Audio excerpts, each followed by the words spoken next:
Всем добрый вечер. Все сказанное на канале является личным суждением автора, либо его фантазией, не имеет отношения, порой не имеет отношения к текущей трехмерной реальности. Я ни к чему не призываю, никого не оскорбляю. Почему так давно не снимала? Потому что подняла вот финансовую тему на канале, и моментально пошла реакция. Все, меня блокировало. Я уже наблюдаю за этими вещами, там много было вообще приключений. И в связи с монетизацией я смотрю на спецэффекты, которые делает мое подсознание, получается. И тихо просто, это даже забавно. Говорят, что бедность это гипноз. Вот я наблюдаю эти эффекты. Сейчас не философия, а вот на ощупь буквально. То, с чем ты столкнулся, потому что столкнулся. Как-нибудь поговорим об этом поподробнее. Один зритель посоветовал два фильма. У одного фильма, я вам честно скажу, я не потяну там сильно плохие вещи, ну чересчур. Есть фильмы, которые я по необъяснимым причинам почему-то вот они не заходят. Допустим, «Игра престолов», сколько раз я ее пыталась еще раз посмотреть. Ну не еще раз, а в принципе. Никак.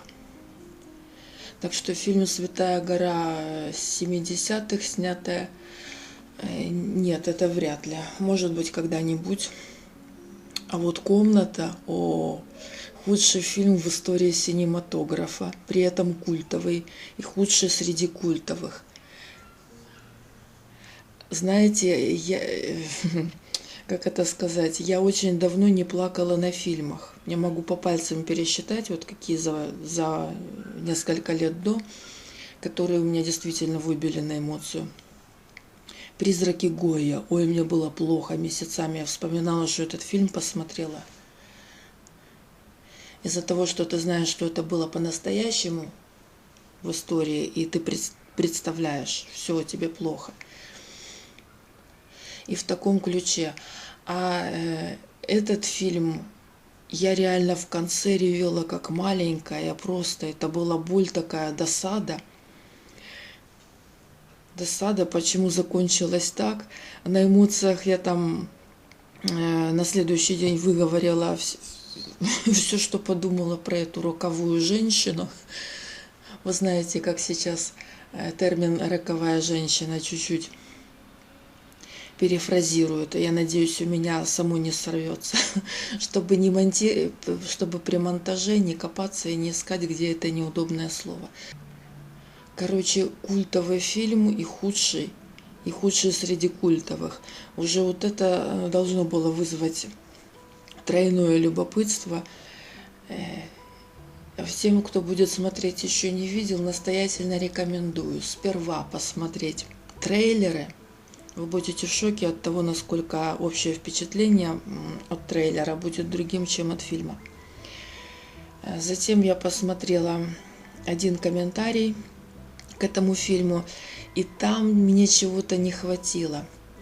Тот блогер рассудил так, она, конечно, не ахти тетка, но если она не хочет с ним быть, имеет право, а он ее контролировал, вот и доконтролировался. Там блогер сделал такой вывод, а мне чего-то вот не хватало. Где-то к концу следующего дня вот мысль пошла. Я составила пазл. Вот сейчас об этом и расскажу. Значит, первый эффект, который создает фильм. Внешность актеров и их игра не соответствует тексту. Ты смотришь на вот этого главного персонажа Томми Вайсо. Он, во-первых, приторможенный совершенно. Во-вторых, он страшный. Ваше впечатление о нем. Либо ведьмак, либо какой-то маньяк, да. Позже мы увидим, что это не случайное сочетание. Вот он выходит на крышу, когда в трейлере посмотрите, швыряет бутылку, я ее не бил. А ты смотришь и думаешь, нет, ты бил, ты точно бил. Дальше друг объясняет, ты знаешь, у меня один товарищ узнал, что его подруга жестко изменяет, он так сильно ее исколотил. На этом кадре персонаж Томми Вайсо закидывает руки и так ужасно улыбается, что прямо мурашки пробирают. И ты понимаешь, что перед тобой нагнетается сюжет как, ну, не то ли Отелло и Дездемона, то ли намного ближе, наверное, к Кармен. То, что ожидает зритель, есть кино с ожидаемым финалом, и должно быть так.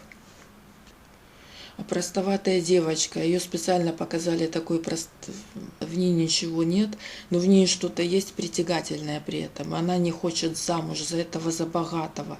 Действительно, вот если смотреть по трейлерам, мать нарциссиха, у нее только деньги в голове, вот она контролерша, нашла такого же контролера, жениха для дочери, и заставляет выйти замуж за этого богатого и любящего, который ей каждый день розы приносит. А она же бедняжка такая, не хочет она в клетке. Пусть тетки отпишутся на эту комедию. Это действительно, хотя в конце я ревела, на самом деле здесь комедия. Хотя очень сложная, очень тонкая. Насколько это легко и печально выйти замуж за богатого и любящего.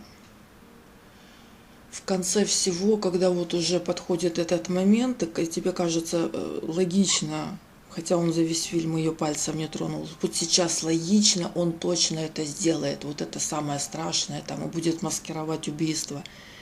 Нет, нифиг нафиг. Этот фильм действительно кажется на первый взгляд кривым везде и сумасшедшим.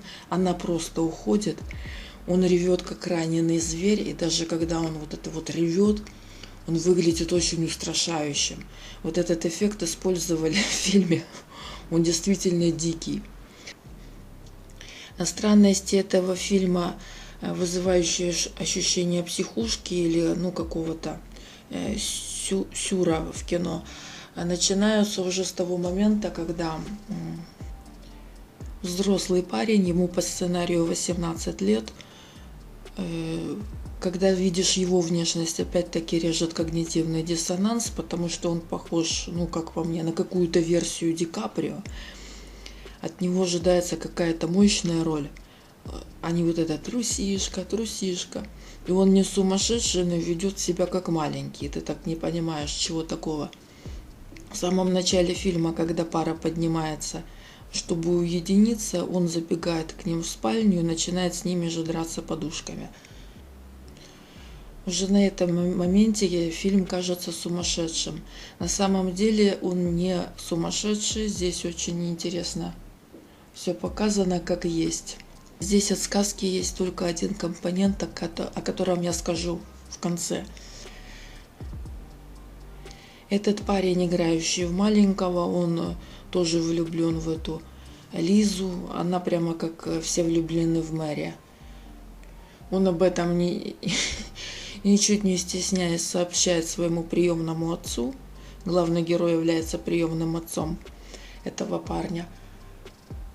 Тот ему, не моргнув, не кивнув бровью, говорит: это ничего, она тебя любит как друга, мы всегда тебе поможем. Какие у тебя планы? И тот, как маленький, проговаривает: я выучусь в колледже, у меня есть та подруга, мы поженимся и у нас будет семья. Он говорит: хорошо, и гладит по головке. Что за психанутая сцена? Также следующая странная сцена, там, где с наркотиками, оказывается, у него долги, у него неприятности. Вместо того, чтобы поднять вопрос по-взрослому и решать, он действительно бежит, его эта Лиза даже гладит по голове, и они все вместе орут на ее мать, что она чего-то не понимает. Просто мальчик ошибся. На самом деле здесь все реалистичнее и логичнее, чем покажется в этом гротеске первого ряда. Он был сирота, его усыновил этот чернокудрый чел, и, разумеется, он боится потерять родителя, боится, и он становится таким, каким хочет его родитель. Его родитель приемный, очевидно, он травмирован, он вокруг себя создает идеализированный мир, он всем все прощает, буквально все. Он совершенно параллельный к любым там: ой, ты меня простишь, мы Мы у тебя кувыркались, и я в присутствии Лизиной мамы забирал свое белье под книжками. Ничего, чел, это жизнь. Конечно, у него травмы, и он создает вокруг себя такой комфортный мир, где все остается, на его взгляд, правильно. И мальчик уже парень, он подыгрывает этому, потому что не хочет, подсознательно, сознательно, он не хочет потерять такого любящего отца. В общем, первая изюминка этого фильма визуальный ряд не совпадает с текстовым. И вот этот друг, который предал давнего своего товарища, он выглядит благородно, в то время как тот, который вообще со всех сторон просто ранимый идеалист, он выглядит монстром. Следующая фишка этого фильма – нормальные сумасшедшие. Кто выглядит нормальными и кто сумасшедшими. Подруга, которая говорит Лизе о том, что она поступает по-человечески паршиво, она строит лицом такие гримасы, как будто ее выпустили из клиники. Также выглядит и ее друг. Играя как бы преднамеренно, настолько наигранно, вот эта сцена на фоне кирпичной стены, что даже зрителя, который не понимает в съемке, слегка покорежит. Что это вообще такое? Просто актер кривляется откровенно. Персонаж Томми Вайсо затягивает фразы, он их как бы распевает, он выглядит то ли пафосным, то ли не в себе. В то же время очень адекватной и естественной выглядит Лиза. Совершенно. Я не думаю, что было просто найти такую актрису, которая сочетала в себе и девушку как бы... В ней что-то сельское и простое, согласитесь. Она еще и полноватая, и в то же время чем-то она притягательна. Режиссер настойчиво хотел ее показать кекс-эмблемой этого фильма, потому что фильм изобилует сценами с этой дамой. Ее мать меркантильный нарцисс, и тем не менее во многих эпизодах она выглядит единственным здравым смыслом.